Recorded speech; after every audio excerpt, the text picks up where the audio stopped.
एक समावेशी कक्षा में किसी शिक्षिका की सबसे महत्वपूर्ण भूमिका है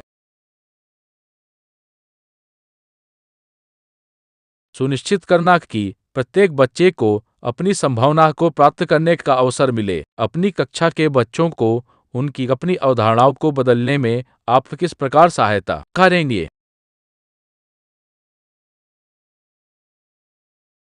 अवधारणाओं के बारे में बच्चों को अपनी समझ को व्यक्त करने का अवसर देकर।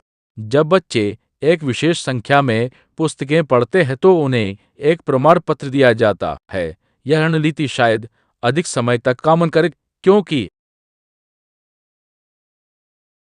यह संभवतः बच्चों को केवल प्रमाण पत्र प्राप्त करने के लिए पुस्तकों को पढ़ने की तरफ ले जा सकता है। किसी कक्षा में शिक्षक की भूमिका है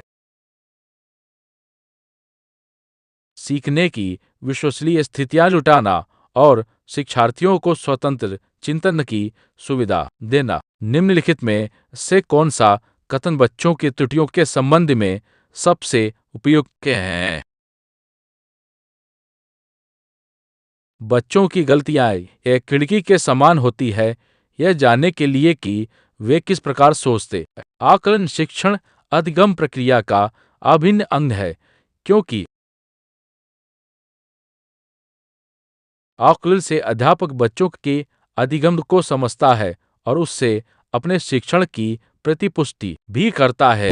भावनाओं अधिगम और अभिप्रेरणा के संदर्भ में निम्नलिखित में से किस कथन से आप सहमत हैं? प्रेरणा और सीखने के साथ भावनाएं घनिष्ठ रूप से जुड़ी हैं।